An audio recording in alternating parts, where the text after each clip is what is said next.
Bem-vindo ao Mente Empreendedora, com William Câmara e Gustavo Oliveira. Olá, seja bem-vindo a mais um podcast, A Mente Empreendedora, a mente que visa entender a mente do líder do futuro. Eu sou William Câmara e hoje eu estou aqui com a Bianca Provedel, que vai trazer alguns insights aí sobre negócios, sobre informações. Bianca, não apresentei o teu cargo ainda, onde você é, que eu quero que você se apresente aí brevemente, dizendo o que você faz e um pouquinho da sua trajetória aí. Tudo bem? Tudo ótimo. Olá, William. Olá a todos. É um prazer estar aqui. Obrigada pela oportunidade. É muito bacana a gente poder conversar sobre empreendedorismo, sobre mulheres na liderança, né? E sobre tantos temas aí que a gente sabe que motiva e que inspira todos. Bom, eu trabalho no Instituto Ronald McDonald. Eu sou diretora executiva do Instituto Ronald McDonald há 19 anos. Eu escolhi me dedicar à causa do câncer infanto-juvenil, a trabalhar no terceiro setor.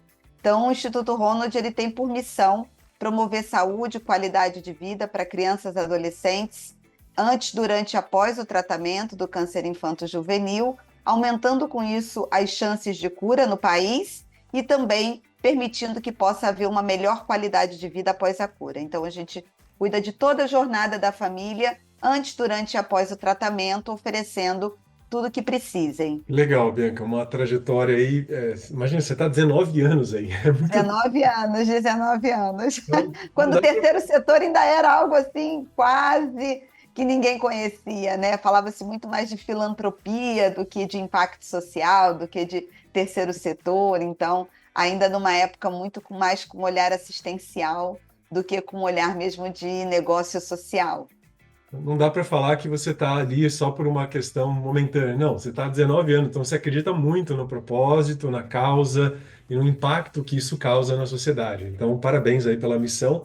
Mas eu quero investigar um pouquinho mais da Bianca, assim, né? A gente já vai falar um pouco mais sobre negócio, tem umas perguntas interessantes aqui que podem trazer. Antes de entender a causa o propósito, né, profissional que você segue, quem é a Bianca, né? Se eu te perguntar assim, quais foram as duas qualidades que te permitiram ficar nessa jornada que você construiu ao longo desses 19 anos, ou de toda a sua carreira profissional, né? Quais são as duas qualidades, as duas condutas profissionais que você sempre teve com você e que fizeram com que você estivesse onde você está hoje? Bom, eu acho que uma delas é gostar e saber se relacionar bem com pessoas. Então, eu acho que relacionamento, transitar em diversos ambientes, em diversas situações, situações mais conflituosas, situações mais tranquilas, você conseguir navegar por esse mar e construir relações duradouras, genuínas, verdadeiras, se importar, né, com essas relações e cultivar relações, eu acredito que tenha sido fundamental ao longo de toda a minha trajetória. A outra que eu diria, eu acho que é resiliência, né? Resiliência para você poder, principalmente quando a gente fala de terceiro setor, mas eu acho que resiliência para a vida.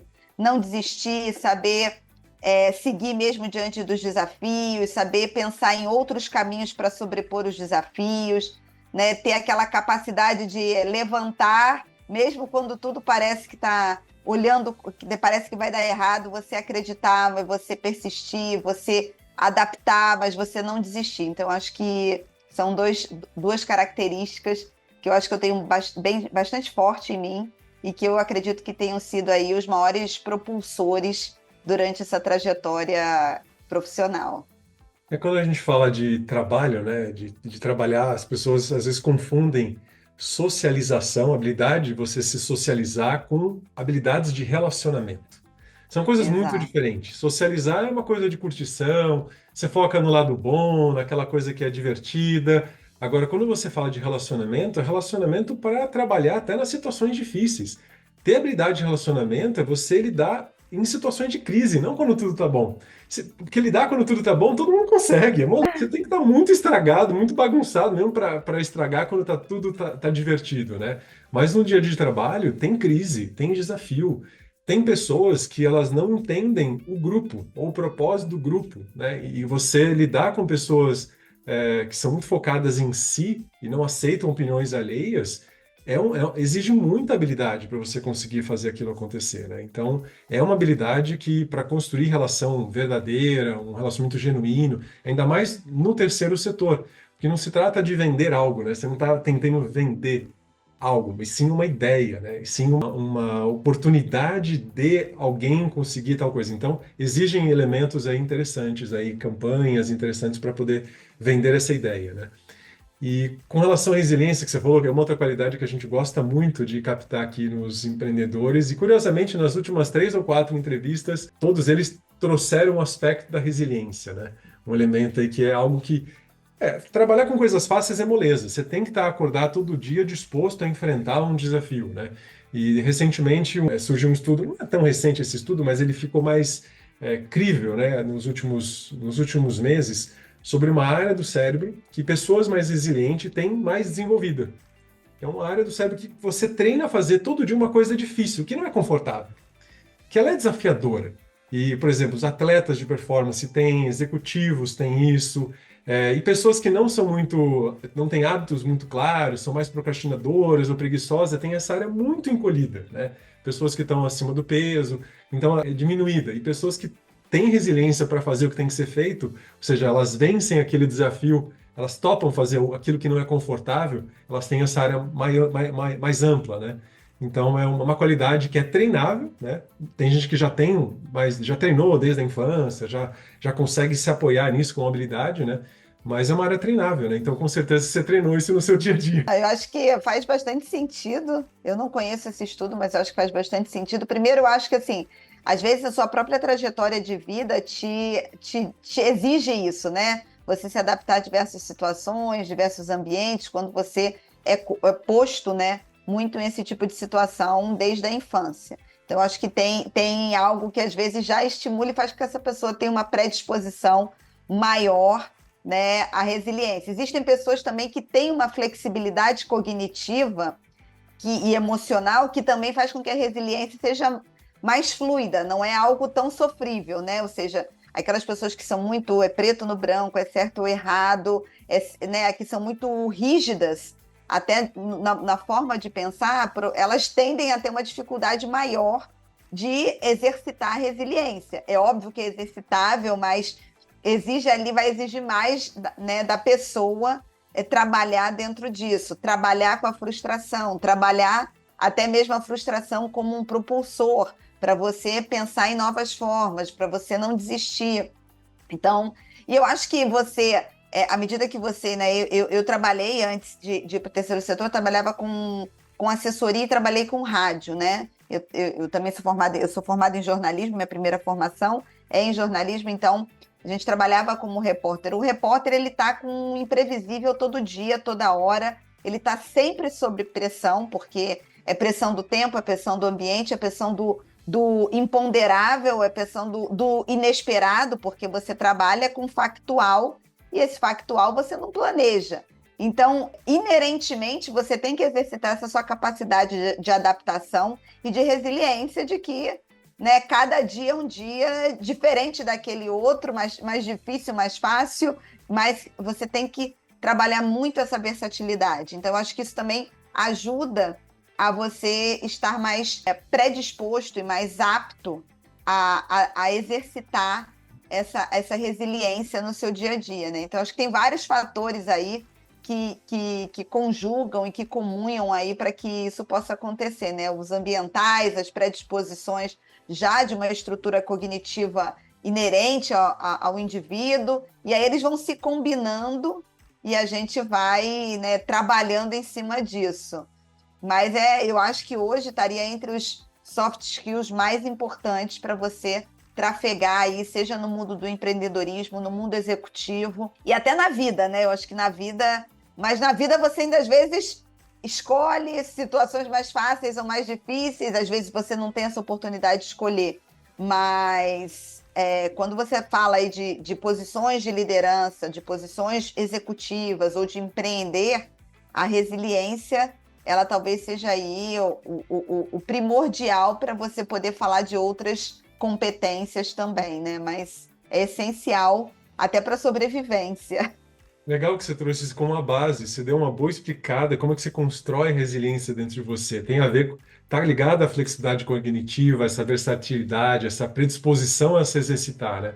Porque todo dia você tem a chance de exercitar ou não, né? Isso vai te tornar mais resiliente ou não a médio e longo prazo, né? Então você escolheu exercitar, você se colocou em situações para isso, né? Bianca, hoje você lidera pessoas, certo? Você Uhum. lidera um time aí, não sei de quantas pessoas exatamente, mas qual que é o teu maior desafio hoje na gestão de pessoas? Bom, eu lidero hoje no meu time direto, que está dentro do Instituto. O nosso time tem 25 pessoas, mas quando a gente olha os programas que nós lideramos, né, e que a gente faz a coordenação a nível Brasil, a gente estaria falando aí de um grupo de 150, 200 pessoas, que estão dentro dessa liderança, porque o Instituto responde pela operação, né, da nossa matriz aqui no Brasil. Então, eu estando à frente dessa gestão, eu estou respondendo por essa operação hoje no Brasil. Eu acho que o maior desafio que a gente hoje enfrenta é o conflito intergeracional. Eu acho que nós temos aí, né, pessoas de diversas faixas etárias, mas não é pela faixa etária, é pela vivência que essa faixa etária traz, e principalmente uma vivência desde uma construção de vida até uma vivência dentro do ambiente de trabalho.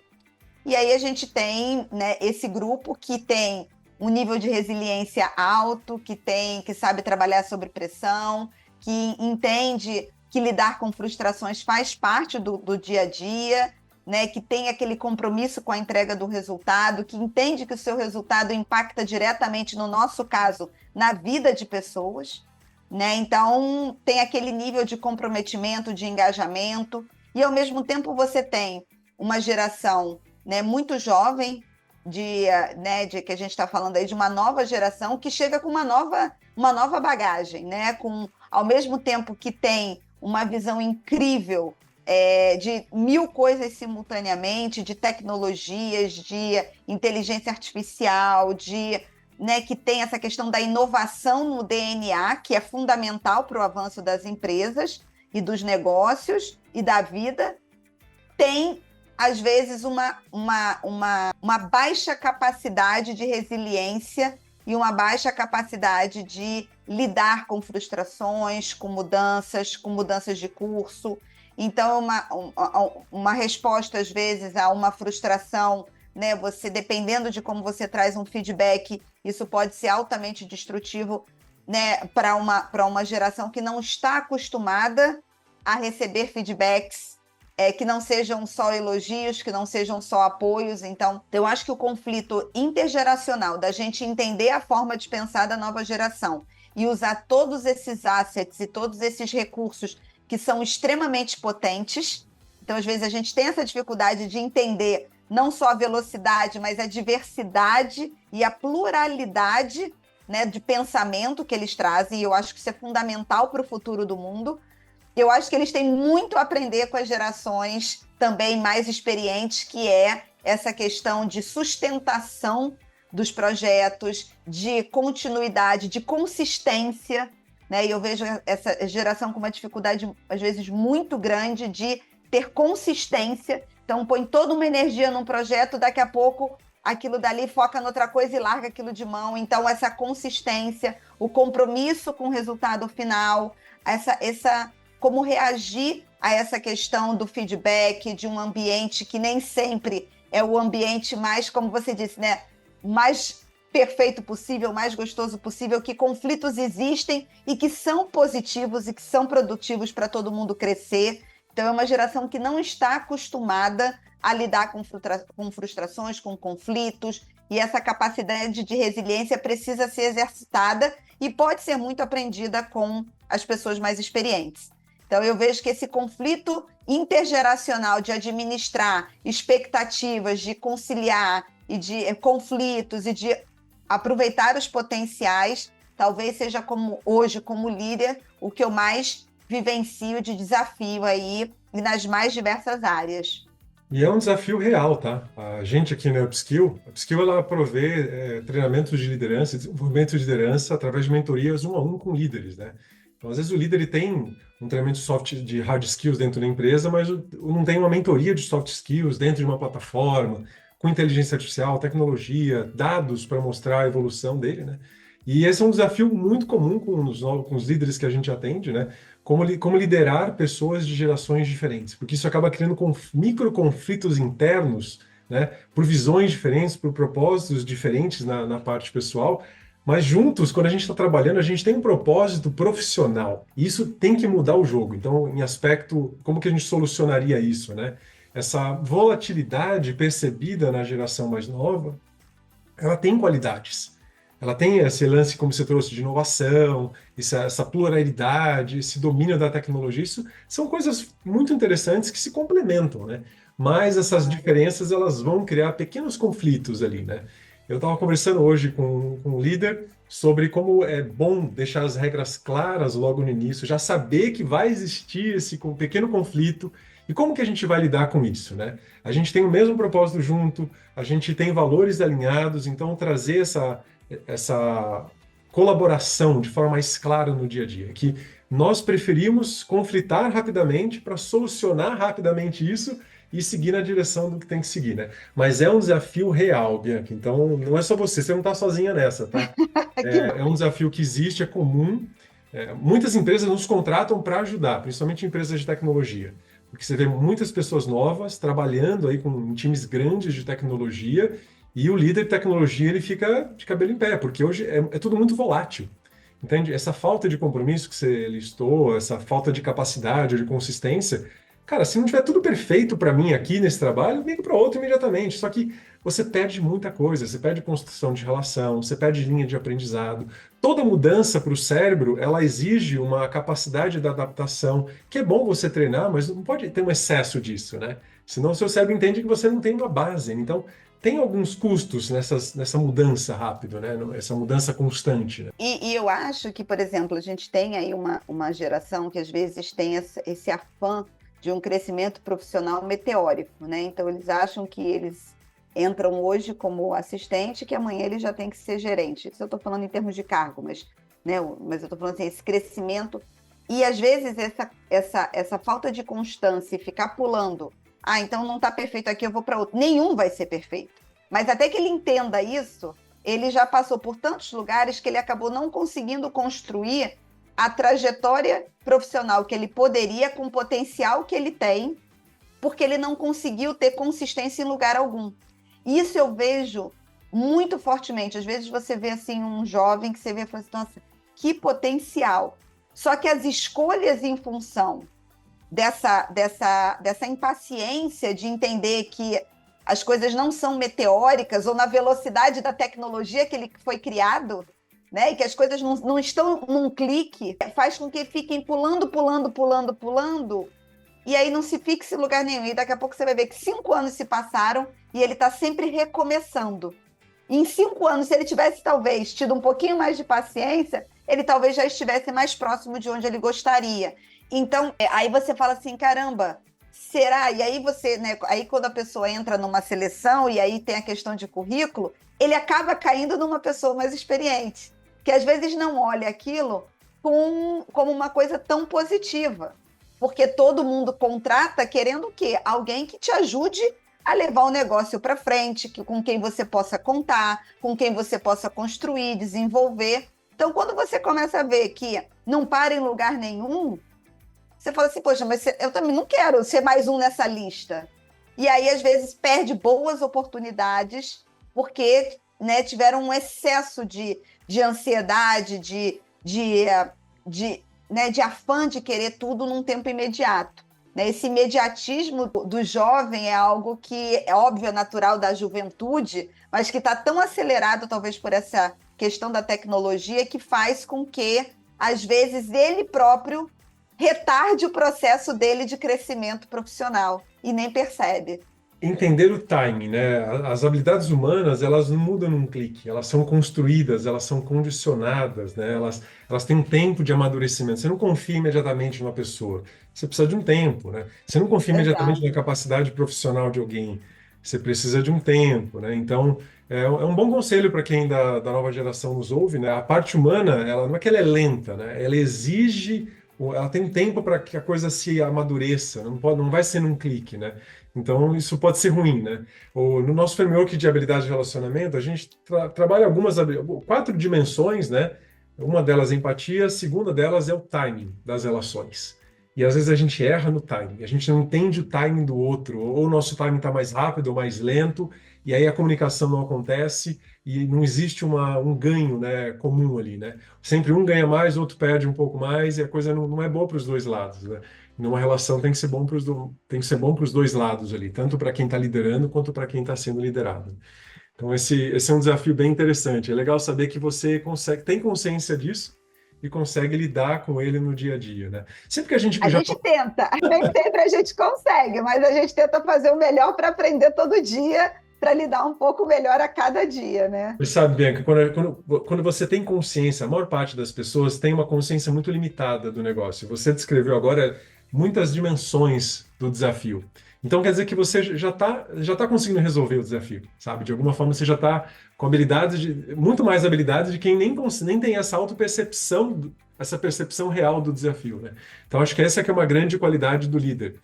Identificar rapidamente que você está com o desafio, entender aquele desafio para que você já não caia mais naquele buraco daquele desafio que atrapalhe você, que faça você perder tração, né? Faça a empresa perder tração, né? Bianca, legal entender o seu maior desafio hoje como gestora de pessoas, né? Como líder, né? Como líder, como tá, né, no cargo executivo aí nessa organização. E agora, vamos falar um pouquinho dessa parte do terceiro setor, que é uma parte que ela me chamou a atenção, me pegou aí como curiosidade. Assim, eu sou fã do capitalismo, eu gosto da razão social, né? A gente cria uma empresa, a gente funda uma razão social para existir, né? Ou seja, uma empresa, seja qualquer que seja a sua atuação, né? Ela tem uma razão social, não é uma razão pessoal. Senão você trabalharia só como pessoa física e estava tudo bem.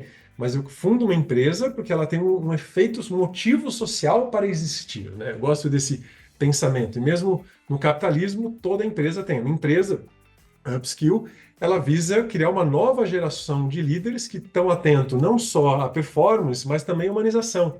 E usam a humanização, a importância das relações humanas para ter mais performance, para entregar mais para a sociedade, né? E você está frente a uma instituição que está entregando mais qualidade de vida a pessoas que têm um câncer, né, nesse sentido. E de onde surgiu esse interesse? Como é que você caiu aí? Conta pra gente. Bom, na verdade, eu falo, né, até recentemente eu participei de um livro chamado Mulheres no Terceiro Setor, que eram aí histórias de várias mulheres, várias executivas que estão à frente de organizações de terceiro setor e que a gente contava um pouquinho da trajetória, né, da nossa trajetória até aqui e também alguns conselhos e algumas visões sobre o terceiro setor. E eu falo que o terceiro setor, na verdade, me escolheu, né? Não fui eu que escolhi o terceiro setor. Na verdade, eu sempre tive esse afã, essa vontade de trabalhar em prol do bem comum, né? E aí, quando você fala de razão social, eu acho que o terceiro setor, ele nasce e vive para a razão social, né? Então, eu acho que ele traz aí esse componente aí na sua essência, no seu dia a dia. Então, eu trabalhava, como eu falei, né, na área de comunicação, na área de assessoria, e aí fui convidada para integrar o time do Instituto para formar a área de comunicação dentro do Instituto.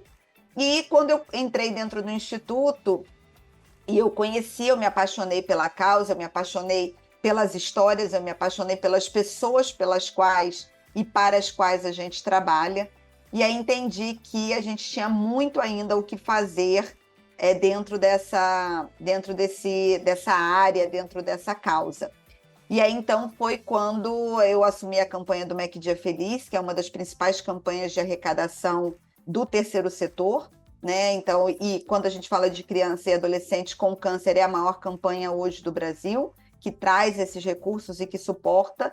E eu acho que o grande bacana do terceiro setor essa possibilidade de articular com todos os setores da economia. Então, a gente entende o viés, né, do governo, a gente entende o viés da iniciativa privada, e é como se a gente fizesse a ponte entre os dois setores e a sociedade, né? Então, tanto que a gente fala que o terceiro setor, né, são organizações da sociedade civil. Então, nada mais do que você trazer os ingredientes, ou você trazer as políticas, trazer as práticas, trazer as necessidades e fazer essa articulação com o governo para prover, para melhorar, para trabalhar em políticas públicas, para trazer recursos, para garantir os investimentos. Então, tem toda uma agenda aqui para mudar coisas que precisam ser mudadas e também trazer para a iniciativa privada soluções para uma sociedade que vai ser consumidora dela, né? Então, ou seja, você trazer soluções, você trazer propósito, você trazer engajamento e você trazer também recursos e apoio dessa iniciativa privada e juntar tudo isso e entregar para quem? Para a sociedade geral, que é quem precisa, né? Então, acho que o terceiro setor, ele é esse grande elo de conexão entre os outros setores. E então, quando eu entrei, não se falava em terceiro setor, se falava muito em filantropia, que era muito aquele sentido de dar sem esperar nada em troca. Então, era muito mais focado na benevolência, na doação, na empatia, mas numa empatia muito mais por pena, por dó, do que por necessidade de empatizar com alguém que necessita e transformar a vida daquela pessoa para melhor, né? Então, uma empatia muito mais eu estou aqui e o resto está aqui, né? Então, como eu vou fazer, como eu vou doar, vou ser bom, né? E muito mais vinha, e quando você se conecta com conecta com o capitalismo, muito mais para aliviar a minha culpa ou aliviar porque eu estou muito bem sucedido, ou porque a minha empresa está performando muito bem, ou porque eu gero algum tipo de prejuízo, né? Algum tipo de impacto negativo na sociedade com a minha operação, então eu uso isso meio que para compensar. Então, ela surgiu muito com essa ideia de, né, era vista muito como essa ideia de vamos diminuir aqui a nossa culpa por ter demais e o outro não ter nada. E aí, ao mesmo tempo, né, eu acho que a evolução disso foi mostrar que você não vai continuar tendo o que você tem se o outro continuar não tendo nada. Esse desequilíbrio, ele não é sustentável a longo prazo. Então, em algum momento, você vai ser afetado, seja por uma condição de violência, seja por uma condição de uma catástrofe climática que vai chegar em você. E vai chegar em todos nós. Então, não adianta mais eu fechar os olhos e fazer aquilo só para aliviar a culpa. Não adianta mais a empresa fazer aquilo dali só porque está performando muito bem e eu tenho que ter a minha comunidade no meu entorno apoiando a minha operação. Não é mais só isso.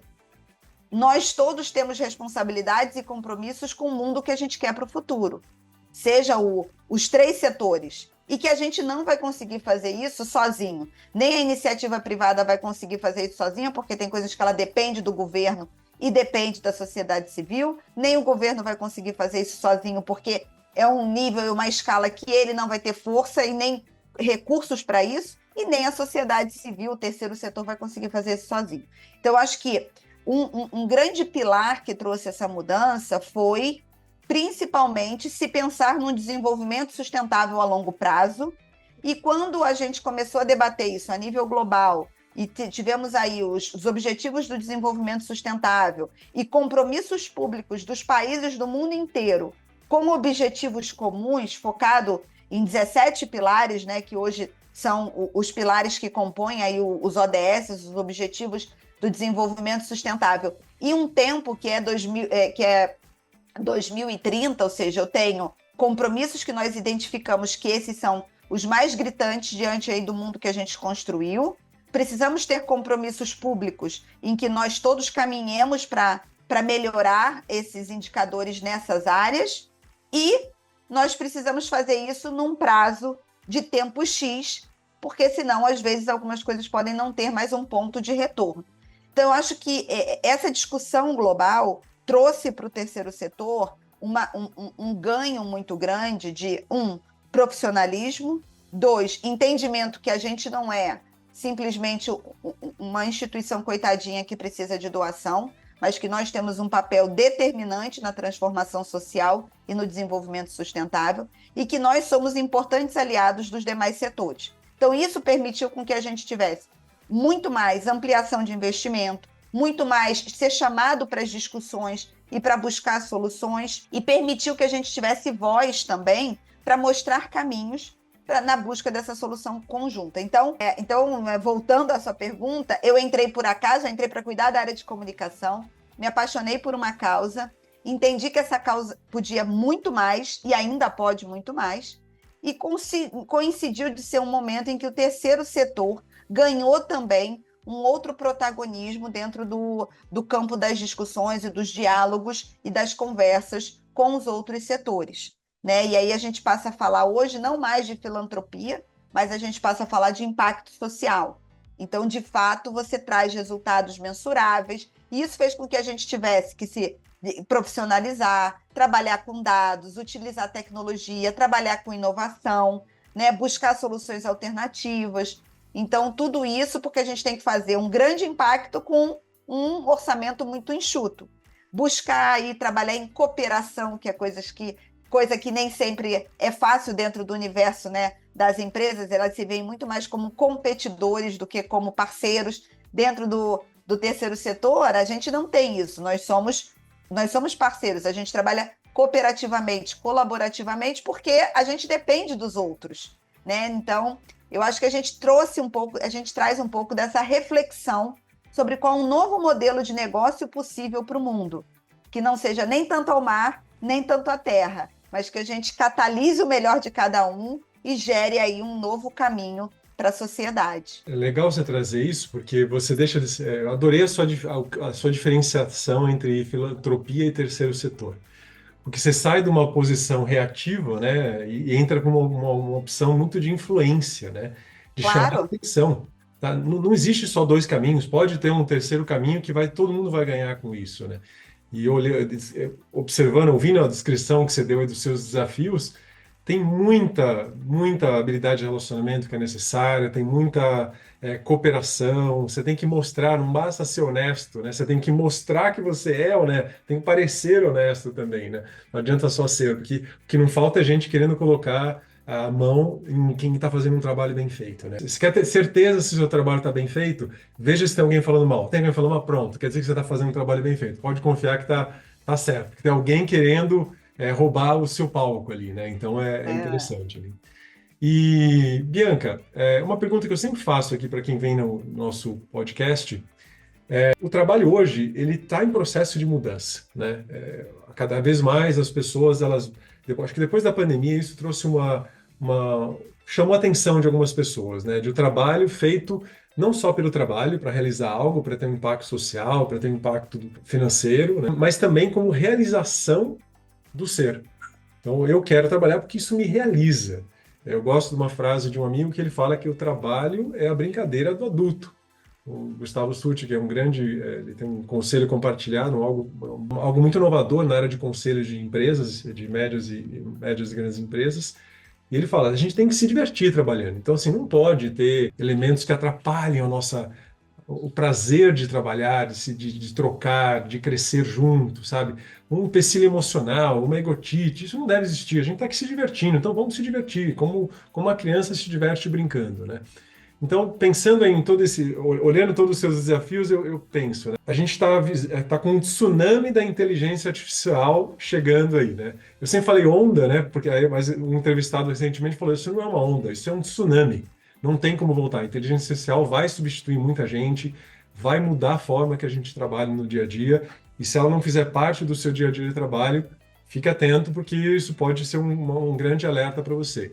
Como é que você vê a inteligência artificial ajudando, ou atrapalhando, ou inovando o teu setor, o Instituto Ronald? Como é que você vê a inteligência artificial na tua área de negócios? Bom, eu também acho, né? Acho que é um tsunami. Acho que a gente ainda vai encontrar a medida correta para isso, né? Porque há um tempo atrás se falava, o metaverso tudo vai ser metaverso. Vamos sair do universo real e tudo vai funcionar. E acabou que foi uma grande falácia, né? E eu vou te dizer que desde que eu falava, gente, mas não é possível.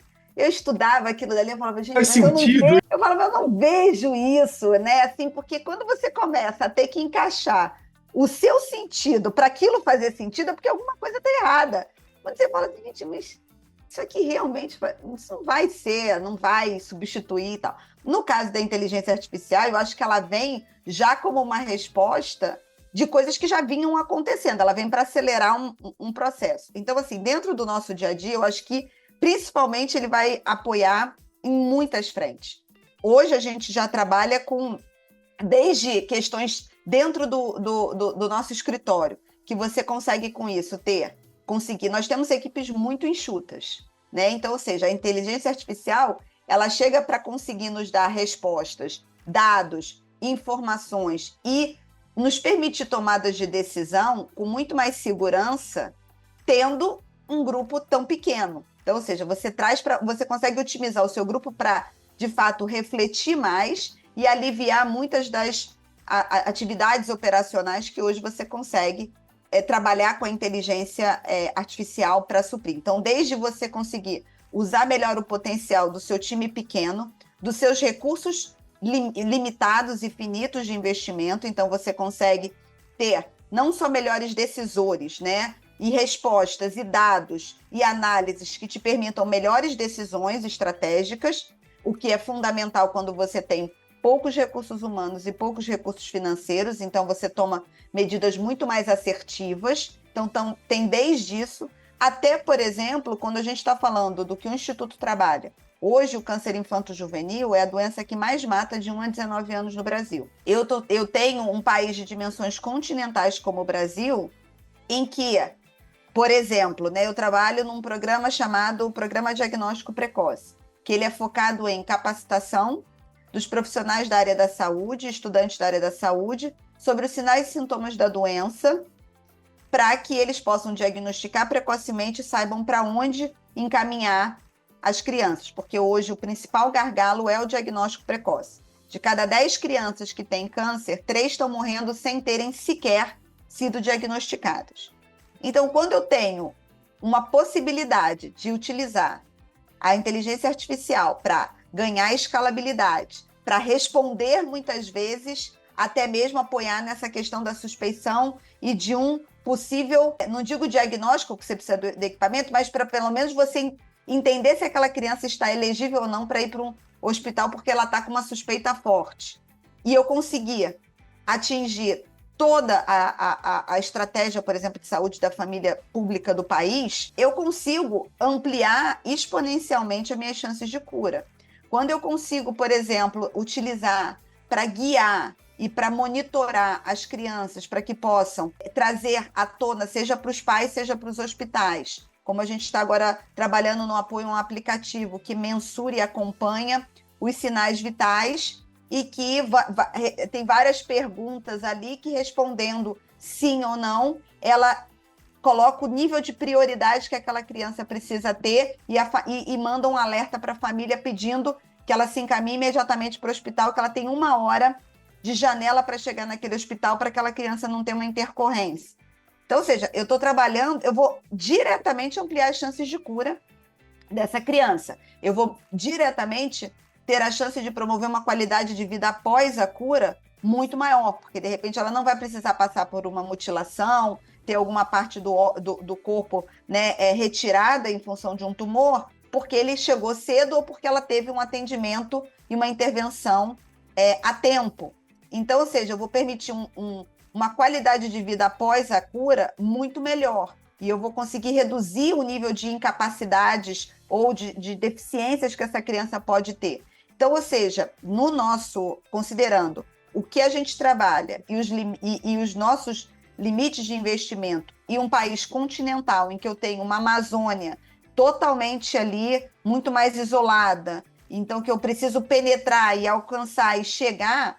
Quando eu trabalho a inteligência artificial, ela pode me acelerar muito, trazer escalabilidade, trazer eficiência e reduzir etapas para que eu possa promover o acesso ao tratamento, o acesso ao diagnóstico, remover as barreiras do tratamento e ampliar as chances de cura. Então, eu vejo desde uma contribuição, né, operacional interna, até quando eu penso em mapa de causa e essa cooperação entre países também.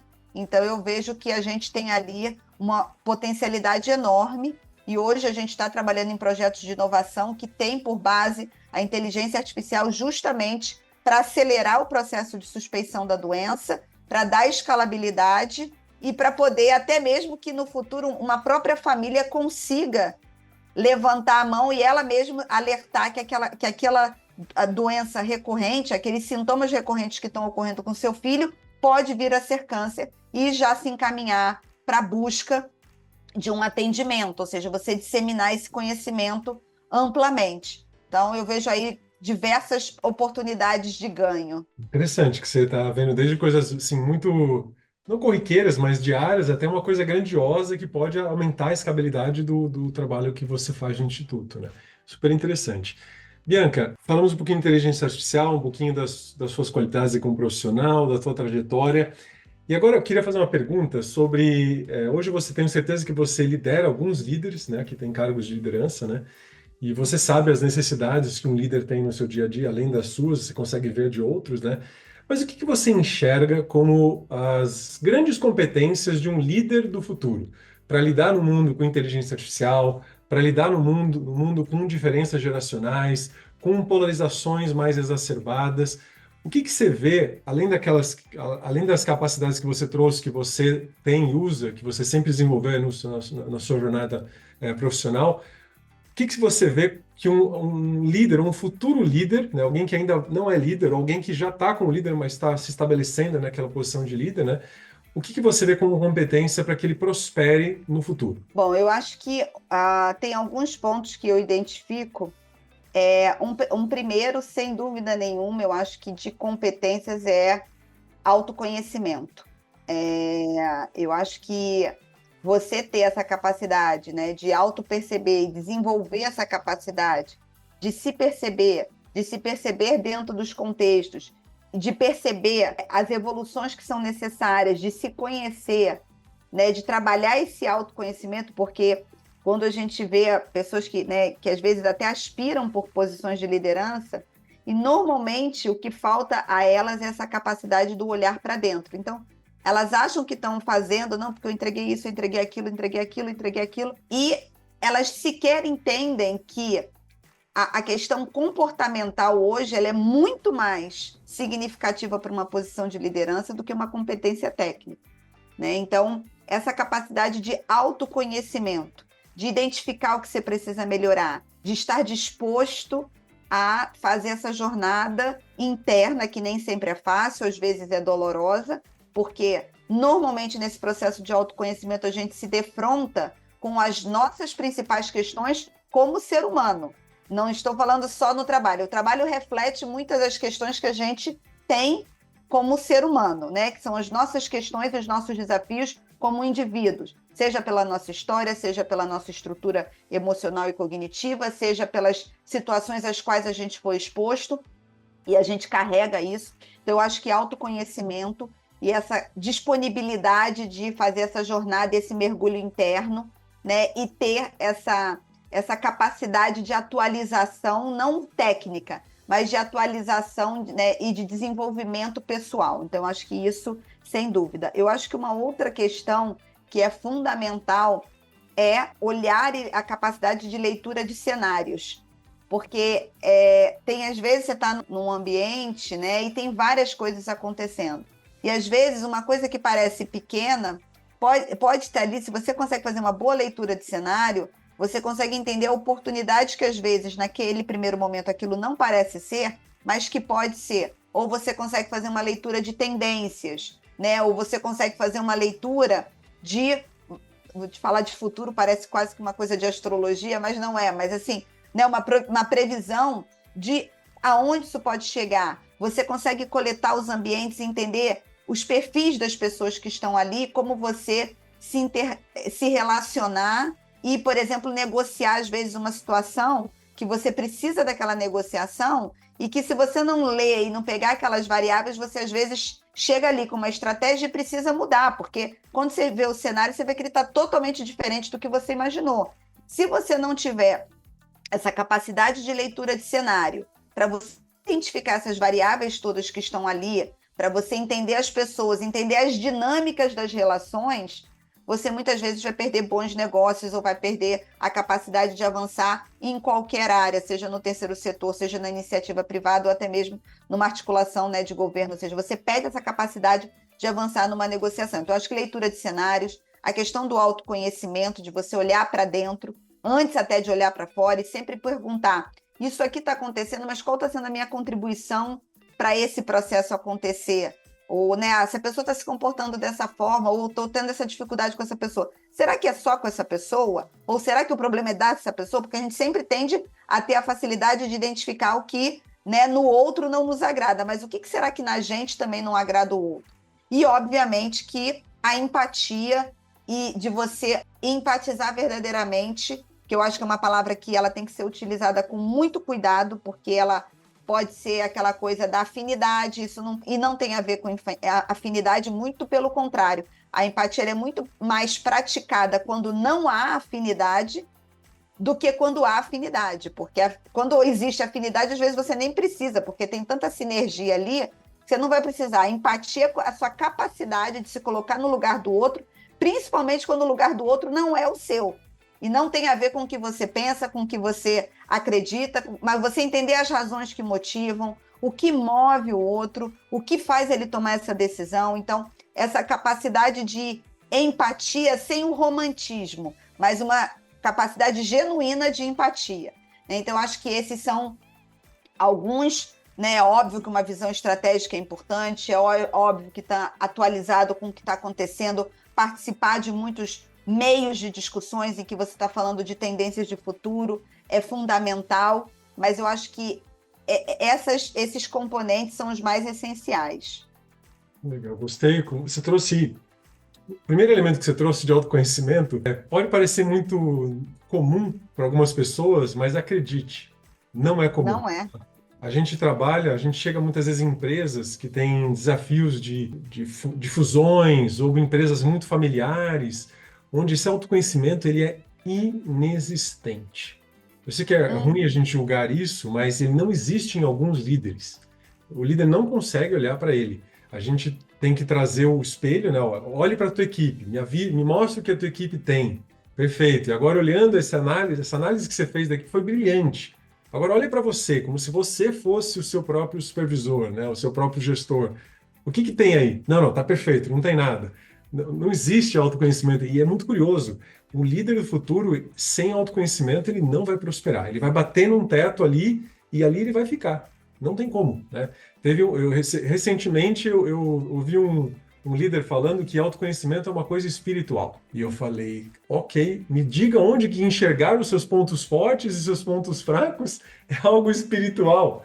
Então, assim, às vezes uma ignorância mesmo sobre o termo. O termo, ele é associado, eventualmente, a alguma coisa religiosa ou filosófica, mas o autoconhecimento é inerente. O que você gosta de comer? Isso é autoconhecimento, né? Então, as suas preferências, as suas qualidades, os seus desafios, os seus vilões, comportamentos que você não quer ter, que eventualmente você tem. Se você não tem consciência deles, você vai repetir, você vai escorregar, né? Então... Seus sabotadores, né? Porque a gente tenta se sabotar com frequência, ou seja, o que faz a gente, né? Por que a gente entra no ciclo da autossabotagem? Então, ou seja, você tem que estar muito atento, com muito autoconhecimento para você. E é uma coisa que você exercita todos os dias. Você trouxe também a habilidade de ler cenários, né, para enxergar oportunidades, entender as dinâmicas das relações. E isso é uma qualidade que você desenvolve na medida que você se torna mais sensível ao ambiente. E às vezes a gente se depara com líderes muito rígidos, muito insensíveis às pessoas e ao ambiente. E você perde a oportunidade, né? Sensibilidade não é uma coisa feminina, sensibilidade não é uma coisa que exige, você tem que nascer com aquilo. Não, você desenvolve essa sensibilidade em perceber, enxergar coisas que não estão ali presentes, né? Então é um radar, né? Um radar diferenciado aí, né? E a empatia é algo que ainda, eu acho que a humanidade ela vai precisar de alguns séculos para conseguir tornar, do jeito que você colocou aqui, uma empatia verdadeira. Eu adorei isso. Eu achei muito, não vou dizer romântico, mas eu achei empoderador. Quando você realmente consegue ter essa empatia verdadeira, porque você muda até toda essa polarização que está em grande crescente no mundo atual, ela vem por falta de empatia. Sabe? Claro. Não é porque eu como alho que não vou gostar de você que come cebola e vice-versa, sabe? Eu, por exemplo, sou vegetariano há 25 anos. Então, você imagina que há 25 anos eu sofro com um embate. Mas por que você não faz isso? Mas qual o seu problema? Todo mundo come, por que você não come? Eu já fui muitas vezes no McDonald's e eu quero um Big Mac sem carnes. A atendente, ela teve uma tela azul. Ela falou assim, não processou a informação. Aí, tá bom, vou pedir. Depois, ela pediu, óbvio, que ela deve estar acostumada já, mas no primeiro momento deu uma tela azul. Ou seja, às vezes a empatia ela acontece em elementos pequenos ali no dia a dia e a gente, se não treinar, a tendência é que a gente fique cada vez mais polarizado naquilo que a gente entende no nosso universo, né? Só que o universo é diverso, né? Tem muita diversidade no mundo, né? Se você não está apto a isso, você vai ser um péssimo líder. Essa é a minha visão, Exatamente. né, Com nesse sentido. certeza. O Big Mac sem carne não é tão incomum assim, principalmente no Mac Dia Feliz. Então, já te convido para dia 24 de agosto, que é o dia do Mac Dia Feliz, ir no McDonald's e convido aqui a todos para irem ao McDonald's e com carne ou sem carne, pedirem o Big Mac, que vai estar apoiando milhares de crianças e adolescentes com câncer em todo o Brasil. E esse ano aí R$ 1 de cada Big Mac doado vai ser destinado também à região sul, que a gente está com um fundo de apoio ao restabelecimento das famílias e de recuperação. Então, a gente está com uma equipe trabalhando lá, principalmente segurança alimentar, questão de retorno às escolas, a questão de reempregabilidade. Então, a gente está com um projeto que é uma unidade, vamos dizer assim, que não é focada em oncologia pediátrica, mas a gente entendeu que diante do que o nosso país está vivendo e exercitando a nossa empatia diante, né, de uma situação tão adversa, que o nosso papel era também contribuir e montar, com o expertise que a gente tem para a operação já da nossa causa, a gente montar uma operação e prover programas também para restabelecimento e apoio às famílias que estão atravessando ali, né, um dos cenários mais devastadores daí da vida. Então, eu convido todos para o dia 24 de agosto irem ao McDonald's e pedirem seu Big Mac. Legal que você falou isso. Eu ia te perguntar exatamente como que a gente contribui. Você já deu a resposta já, né? Essa é uma das formas, né? Mas o Instituto hoje ele conta com, né? Apesar da gente chamar Instituto Ronald McDonald e todas as pessoas entenderem ou acharem que a gente é mantido pelo McDonald's, isso não é uma verdade. Eu adoraria até que fosse, que a gente não teria o desafio, né, da sustentabilidade, né? E não estaria falando aí de budgets tão dimensionados, mas obviamente o McDonald's é o parceiro fundador e é um grande parceiro, né, para o Mac Dia Feliz, também para os cofrinhos que estão nos restaurantes, em que as pessoas podem doar moedas, mas o Instituto ele necessita ali de muitas outras fontes de recursos para fazer um trabalho tão abrangente e tão, né, e de impacto, e um trabalho que é tão custoso assim. Então, a gente conta com apoio de empresas, com apoio de pessoas físicas, trabalhamos com eventos de arrecadação, né, e fazemos jantares e eventos que a gente vende cotas para as empresas. Os grandes executivos do Brasil podem se reunir em uma grande noite ali de networking, de trocas e também desfrutar de bons momentos. Então, muitas empresas adquirem para ser um ambiente de negócios e também poderem ali, né, estar com seus fornecedores, com seus clientes e com seus diretores e estarem tendo um momento bacana. Temos doações diretas, né? Temos doações também de insumos, temos também produtos sociais, que é quando a empresa faz algum produto com um percentual revertido para a causa. Então, né, se nós tivermos aí empresas que conectem com a sua estratégia de ESG, que hoje, né, tanto se fala, né, e que tem ali o pilar de saúde e bem-estar dentro das suas estratégias, o Instituto também pode estar fornecendo, a gente pode estar fazendo ali um produto social em que um percentual é revertido, né? Ou pensando em algum programa de voluntariado corporativo, doação diretamente por folha de pagamento, ou apoiando algum projeto específico, né? Que a gente chama ali de um apoio, né, de uma campanha capital para algum projeto específico. Então, assim, as possibilidades de apoio são inúmeras. Então, quem quiser conhecer um pouco mais, institutoronald.org.br, lá pode-se fazer uma doação ou pode-se saber como fazer mais. E, obviamente, o Mac Dia Feliz é a nossa campanha carro-chefe. É uma campanha muito importante dentro do nosso calendário. E aí a gente vai realizar ela no dia 24 de agosto. Todos os Big Macs vão estar contribuindo. Legal que você deu tantas opções. São tantas formas que, na verdade, só ajuda quem não quer. Imagina, você pode contribuir e participar de uma reunião de negócio. Então, um empresário, um empreendedor que segue a gente, quer conhecer outros que estão com essa visão, né? Pode ajudar. Você deu elementos de SG, voluntariado, mas você deu muitas opções. Ou seja, realmente é só um olhar, né? Um olhar, às vezes, como você disse, né? Para enxergar uma oportunidade extra, né? Ser um pouco mais empático, verdadeiramente. Então, estamos bem alinhados aí, Bianca. Gostei muito de conversar com você. Eu acho que você une um propósito, acho que você, através como diretor executivo, acho que você une um propósito pessoal a um propósito profissional, e ainda há uma causa, né, uma causa, não só uma empresa, né, assim, uma causa que é a cura do câncer, contribuir para ir com pacientes que têm câncer infantil. Então, eu acho que você tem um currículo muito interessante, por isso que eu gostei de chamar você para a gente conversar aqui, que eu acho que pode servir de exemplos e ampliar as possibilidades de líderes e de empreendedores de várias áreas. Então, obrigado pela participação, foi muito legal te conhecer e entender o que você faz, o que a tua empresa faz, o Instituto faz. Espero que a gente possa, no futuro, bater um segundo papo aí.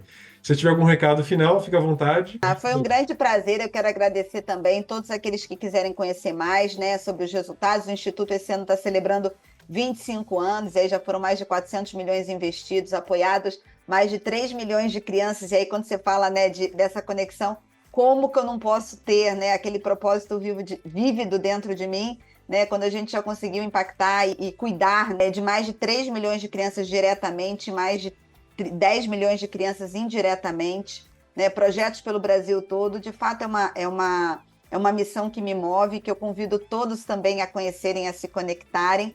Foi um super prazer, acho que tem várias possibilidades de sinergia, inclusive assim, empreendedores que às vezes a empresa quer se certificar no sistema B e tem que ter essa parte de ESG que é complexa às vezes para a empresa entender, então às vezes as empresas nos contratam para organizar esse modelo de ESG, para desenhar esse projeto, para que elas consigam ser certificadas e a gente consiga fazer aí junto um trabalho, gerar indicadores. Então, esse é o nosso expertise e foi um grande prazer. Acho que a gente tem aí muitas conexões e muitas possibilidades ainda para o futuro. Agradeço muito a oportunidade, foi um prazer enorme. Obrigado aí por apresentar opções, que às vezes os empresários precisam de opções e não têm acesso. Então a gente está aqui com essa função também de mostrar oportunidades de acesso. Muito obrigado pelo papo, Bianca, e até a próxima. Até a próxima, obrigada. Tchau, tchau. Esse foi o episódio de hoje. Se você quiser conhecer mais sobre o assunto, sobre todo esse desenvolvimento da mente empreendedora e da mente do líder do futuro, convido você a acessar o meu site gustavooliveira.com.br, que vai te direcionar para todo o trabalho da Upskill e todo o trabalho de desenvolvimento da liderança que a gente faz. Um grande abraço!